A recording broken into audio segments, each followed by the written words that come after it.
Este video continuamos utilizando la calculadora financiera. En el último video una de las cosas que habíamos hecho era si yo empezaba con cero de valor presente y empezaba a hacer depósitos mensuales a una cierta tasa y a un determinado periodo, cuánto podría tener al final de ese periodo. Entonces vamos a hacer un ejemplo. Digamos que yo empiezo con cero, hago aportes de $250 mensuales a una tasa de 5% y ahorro durante 120 periodos, es decir, 10 años. ¿Cuánto sería el valor futuro de eso? Entonces a mí me da que son $38.820. Entonces eso es lo que habíamos concluido en el último video, pero digamos que ahora queremos hacer este cálculo un poco diferente. Digamos que yo quisiera ahorrar para tener $40.000. Entonces yo lo que podría hacer muy parecido a cómo estábamos utilizando la calculadora para determinar con un monto de préstamo. En esa ocasión lo que nosotros habíamos hecho, que habíamos colocado en el valor presente, habíamos puesto un monto y habíamos puesto valor futuro de 0. En esta ocasión podríamos hacer lo contrario, simplemente pongan 0 en valor futuro, pongan 0 en valor presente y pongan el valor futuro que sería su meta. En este caso serían $40.000. Si yo quiero llegar a una meta de $40.000 a una tasa de 5% en 120 periodos, ¿cuánto debería estar ahorrando mensualmente? Simplemente cliqueando el botón de payment o de pago, estaríamos diciendo que si yo estoy ahorrando 257,60 centavos durante 120 meses, al final del mes 120 voy a estar teniendo $40.000 ahorrados. Entonces esta fórmula es bien importante, sobre todo si estamos usando cálculos para saber cuánto dinero debería estar ahorrando mensualmente al final de mi vida para tener de jubilación. Si ya vieron mi video de la regla del 4%, probablemente vayan a saber cuánto es que debería ser ese número. Si no lo han visto, se los resumo brevemente. La idea es tener cuántos serían tus gastos mensuales después de que estás ya listo para empezar a jubilarte, multiplicar eso por 12 y entonces multiplicar eso por 25. Eso es lo que le llaman la regla del 4%. Entonces digamos que ese número para mí es $1.500.000 y que yo voy a poder estar ahorrando una tasa de promedio de 5%, y vamos a decir que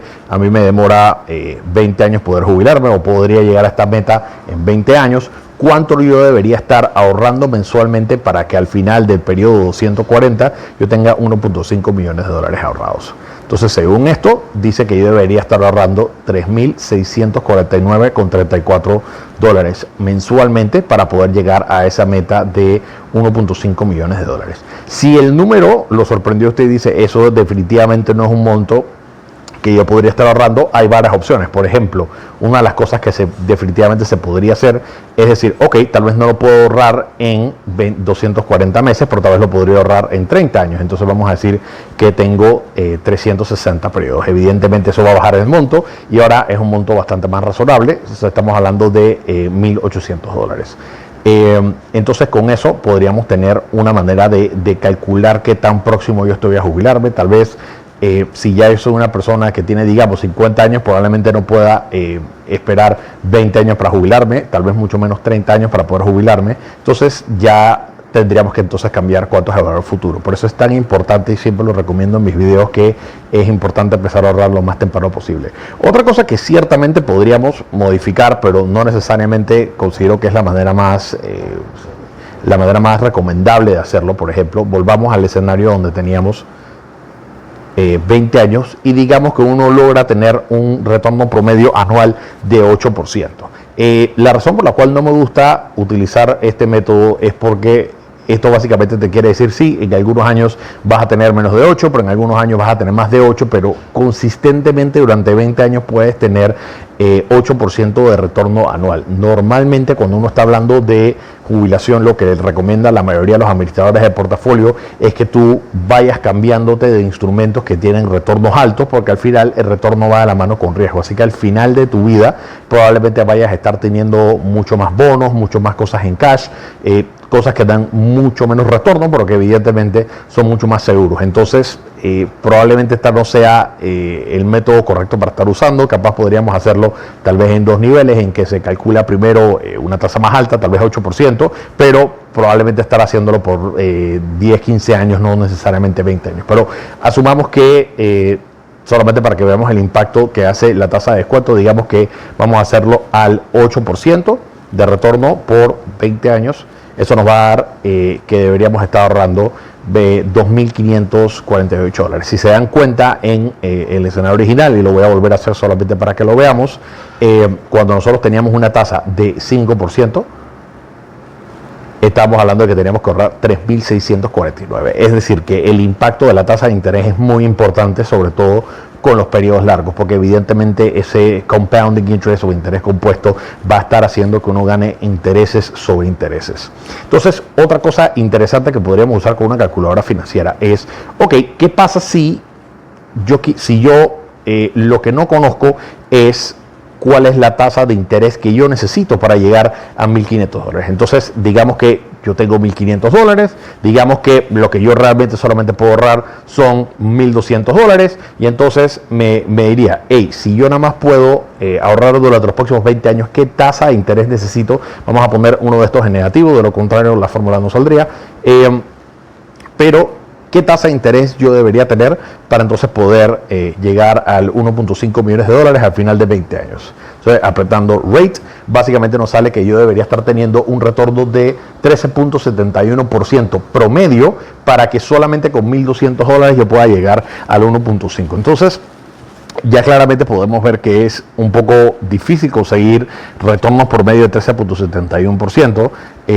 sobre todo en dólares, para poder llegar a este monto, pero sí es una buena métrica para decir, oye, mira, si esto es lo que yo puedo, ¿qué tasa debería estar teniendo el retorno? Si yo, por ejemplo, estoy teniendo una empresa y esa empresa, yo le estoy diciendo, ok, yo estoy aportando a esta empresa esta cantidad de recursos, ¿cuánto retorno me debería estar dando? Bueno, si la empresa me está dando un retorno de 13.71% anual, al final de mis 20 años yo tal vez pueda tener ahorrado esta cantidad de plata. Eso sí es algo mucho más potable, decir que una empresa te está dando un retorno de 13.71%.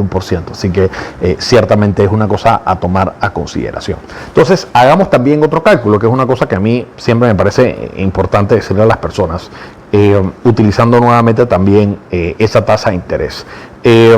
A muchas personas les quieren venir con la estafa y decirles que uno puede doblar su ganancia en poco tiempo. Entonces, digamos, aquí tenemos un instrumento que dobla su ganancia. Digamos que uno pone $1.000 y que uno va a tener $20.000 de vuelta. Entonces, lo que normalmente las personas le van a escuchar en esta estafa es, ok, y entonces ponen 0 en payment porque no va a haber ningún pago. Simplemente uno pone $1.000 al principio y uno después de cierto periodo recibe $2.000. Solamente para que vean lo ridículo que tal vez puede ser esto y poner las cosas en contexto. Si uno simplemente dice, hey, ¿cuánto sería la tasa de interés anual o anualizada que yo debería estar ganando si yo quiero doblar mi inversión en 6 meses? Aquí tienen el resultado. Esa tasa debería estar creciendo aproximadamente a 146%, 147% anualizado para que en 6 meses tenga un retorno de $2.000. Entonces, eso nos pone un poco en perspectiva porque muy pocos instrumentos nos pueden dar esto. Podemos, digamos, decir, hey, compré una acción y esa acción se disparó, cosa que en muchos casos es meramente suerte. Pero si una persona llega a usted y le dice, oye, uno puede doblar el dinero en 6 meses, capaz de $1.000 a $2.000 no suena mucho, pero si lo vemos en el contexto de una tasa de interés anual, entonces ahí ciertamente estamos viendo que para tener más de un 100% de retorno es casi ridículo tener eso. Entonces te pone muchísimo en contexto esto. Inclusive si uno dice que ok, puedes doblar tu dinero en un año, estamos hablando de un 71% de retorno. Muy pocas inversiones te dan esas cosas. Cuando digo muy pocas, estoy hablando de que no es imposible, pero también no son cosas que son comunes de encontrar. Digamos, por ejemplo, si uno compra una casa, uno invierte diferentes cosas para que suban el valor y logra venderlo por el doble de precio o logra venderlo digamos con las mejoras a un valor más alto, sí podrías estar teniendo esos retornos, pero no son, digamos, un instrumento financiero como comprar equity o como comprar bonos y ese tipo de cosas. Así que para ponerlo un poquito en contexto, pueden utilizar la calculadora financiera para hacer esos cálculos. Entonces, espero que este video haya sido de provecho y puedan empezar a utilizarlo.